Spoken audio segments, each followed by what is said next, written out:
मैं हूं विवेक और आप देख रहे हैं एक्सप्लेन ऑल।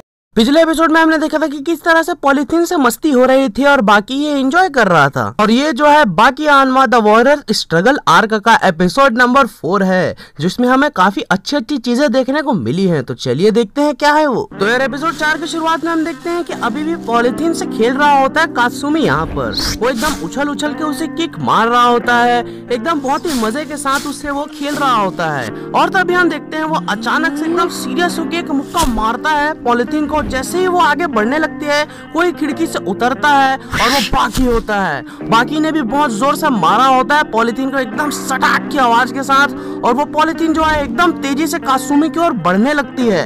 कात्सुमी पॉलीथीन को पकड़ लेता है और बाकी से कहता है, डोर तो बंद है, तुम खिड़की से आए। खैर ये इलीगल है, तुम जानते हो ना। वैसे 9 फ्लोर चढ़ना बिल्कुल भी आसान नहीं है। खैर यही तो है जो हानमास कर सकते हैं। तो बताओ तुम यहाँ पर क्यों आए, मुझसे क्या काम है तुम्हें? तभी बाकी कहता है, तुम्हें देखकर मुझे एक हैंड वाले आदमी की याद आ गई। वो मूवी मैंने बहुत पहले देखी थी, उसमें भी तुम्हारे जैसा एक आदमी था जिसका एक हाथ नहीं था। खैर वो बहुत अच्छा कुंफू मास्टर था। और ये सब जो है कात्सुमी सुन रहा होता है। तभी कात्सुमी कहता है, जैसा कि तुम जानते हो एक स्वॉर्ड्समैन जो है अपने एक हाथ को इतना ट्रेन कर लेता है कि वो उससे एकदम अच्छे से स्वॉर्ड चला सके। खैर यहाँ पर अगर मैं अपने केस की बात करूँ तो मेरे साथ भी ऐसा ही है। मेरा एक स्वॉर्ड चला गया है, अब एक ही हाथ रह गया है, तो इसे मैं इतना ट्रेन करूंगा कि ये 2 के बराबर बन जाएगा। हम देखते हैं ये सब सुनकर बाकी बहुत खुश होता है और कात्सुमी की वॉरियर मेंटालिटी की तारीफ करता है। तभी बाकी कहता है, ये जो वॉरियर मेंटालिटी तुमने दिखाई है सच में मेरे फादर भी नहीं कर सकते और ना ही मैं। तुमने तो सच में कमाल कर दिया कात्सुमी। और इतना कहते कहते इस बीच अचानक से कात्सुमी जो है मार देता है पॉलीथीन को बाकी की ओर। अपनी तरफ पॉलीथीन को आता है, बाकी भी उसे सट से एक किक जड़ देता है और वो फिर से कात्सुमी की ओर चला जाता है और वो उससे खेलने लगता है। और ऐसे करते करते वो अचानक से एक जोर का किक मार देता है उस पॉलीथीन को बाकी की ओर, और वो बिल्कुल बाकी के फेस में जाकर चिपक जाता है। तभी बाकी कहता है, मेरे फादर और मेरे बीच ये छोटी सी ग्रज नहीं रह गई है, ये एक बड़ी फाइट बन चुकी है जो कि सब एंजॉय करेंगे, मैं भी मेरे फादर भी। इतना कहते कहते हम देखते हैं कि एक किक से बाकी उस पॉलीथीन को काट देता है और कात्सुमी भी कहता है, वाओ तुमने दिखा दिया कि तुम क्या हो। तभी सीन चेंज हो जाता है और हम देखते हैं टोकुगावा वहाँ पर बैठकर देख रहे होते हैं अपने पसलियों की हालत। वहाँ पर डॉक्टर कुरिया शिनोगी भी होते हैं और टोकुगावा देखकर कहते हैं अपने पसलियों को, ओह तो ये है जो मुझे तकलीफ पहुँचा रहा है। लेकिन कुछ भी हो जाए मुझे अपना एक सपना पूरा करना ही है। कुछ भी हो जाए मैं जी कर रहूंगा इतना लंबा। मुझे वो फाइट चाहिए, मुझे वो फाइट चाहिए, मुझे वो फाइट चाहिए।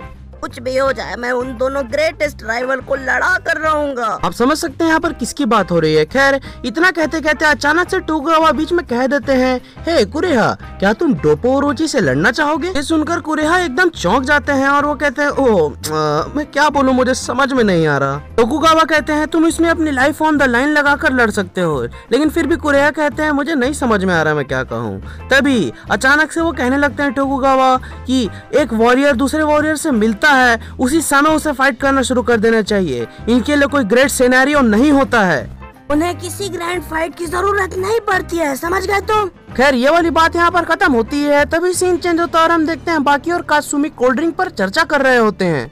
तभी बाकी कहता है, क्या कहा? रेसु बॉक्सिंग सीखने गया है, लेकिन वो तो ऑलरेडी ग्रेटेस्ट कुंफू फाइटर है यहाँ जापान में।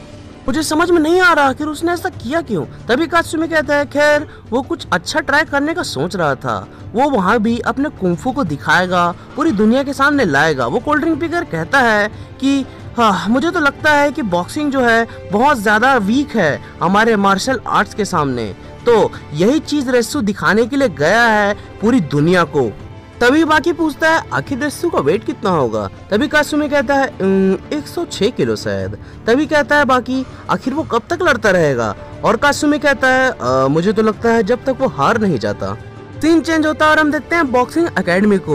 यहाँ पर जो है रेसु स्टैंस लगाकर खड़ा हुआ होता है, वो मिरर के सामने वैसे ही स्टैंस लगाया होता है। तभी हम देखते हैं अचानक से कोच फ्रॉम पगडंडिया उसके पास आते हैं और कहते हैं, ए बेटवा चलो ग्लव्स पहनो, तो मेरी फाइटवा होनी है। और तभी रेसु पूछता है, किससे लड़ना है मुझे? तभी कोच गुस्से में कहते हैं, ये बेटवा ज्यादा सवालवा ना करो, चुपचाप ग्लव्सवा पहनो, नहीं तो बुलाएंगे हिमलिया को तुमसे लड़ने के लिए। और रेसु तुरंत ही ग्लव्स पहन लेता है और रिंग के बीचों बीच चला जाता है लड़ने के लिए। और यहाँ पर कोच कहते हैं, यही तुम्हारा वक्तवा है कि तुम दिखा हो कि क्या कर सकत हो तुम। क्योंकि तुम्हारे सामने एक असली हैवीवेट बॉक्सर खड़ा है। उस हैवीवेट बॉक्सर के बारे में हमें बताया जाता है कि वो आर्मी में भी रह चुका है और साथ ही साथ उसने जिम में पसीना बहाकर अपने आप को बहुत मजबूत बना लिया है। अभी अभी उसने डेब्यू किया है। उसने 9 फाइट्स लड़ी हैं, 9 बार जीता भी है और 8 KO के साथ जीता है। कुल मिलाकर कोच रेस्यू से कहते हैं कि वो तुमसे हर चीज में बेटर है, वो तुमसे ज्यादा अच्छा बॉक्सर है। और वो रेस्यू से कहते हैं जाओ बिटुआ, मरना मत। और इसी के साथ फाइट शुरू हो जाती है। यहाँ पर जो है वो बॉक्सर अपना फुटवर्क दिखाना शुरू कर देता है। रेस्यू भी ये गौर करता है कि उसका फुटवर्क जो है बहुत ज्यादा स्मूथ है। वो एकदम लहरा रहा होता है हवा में और एकदम समझने की कोशिश कर रहा होता है रेस्यू उसके मूव्स को, लेकिन नहीं समझ पा रहा होता है। लेकिन तभी हम देखते हैं वो अचानक से एक पंच मार देता है रेस्यू को, जो कि एकदम साइड फेस में आकर उसे लगता है और जो कि सच में काफी जोर से लगता है। रेस्यू को ये अंदर तक फील होता है और बाकी सब लोग जो होते हैं एकदम चौंक जाते हैं ये सब देखकर। रेस्यू को रियलाइज होता है ये उससे ताकतवर है और बहुत ज्यादा लंबा चौड़ा भी है, लेकिन फिर भी रेस्यू उसकी कमजोरी को भांप लेता है और वो है उसका ग्रिप। रेस्यू इस चीज को एकदम कंफर्म करने लगता है कि आखिर उसकी कमजोरी है क्या। उसे पता चलता है कि अपने हाथ को ज्यादा दूर तक एक्सटेंड करने के चक्कर में उसने अपने ग्रिप को कम कर दिया है। तो इसीलिए अचानक से हम देखते हैं कि वो एकदम एक और कस के पंच मारने ही वाला होता है रेस्यू को और मार भी देता है। कस के वो पंच एकदम पड़ा होता है रेस्यू को बिल्कुल उसके हेड में। और हम देखते हैं एक बहुत अनएक्सपेक्टेड चीज, यहाँ पर जो है रेस्यू ने अपने फोरहेड से उसके पंच को रोका होता है पूरी ताकत के साथ, क्योंकि बहुत ज्यादा थिक होता है फोरहेड है ना ह्यूमन का, तो इसीलिए वो हड्डियां जो होती हैं उस बॉक्सर के हाथ की टूट जाती हैं। और यहाँ पर तभी सीन चेंज हो जाता है।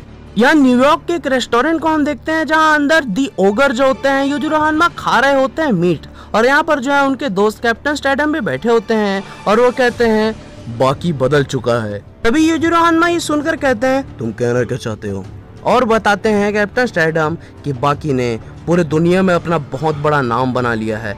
ये सुनकर ओगर एकदम गुस्सा हो जाते हैं और कहते हैं आखिर तुम्हारा मतलब क्या है।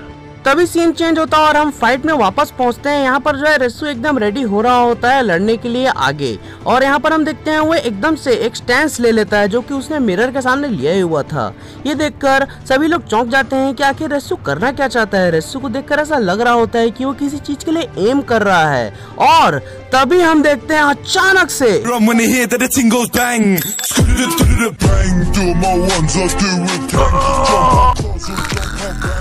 When they hear that the ting goes bang, bang,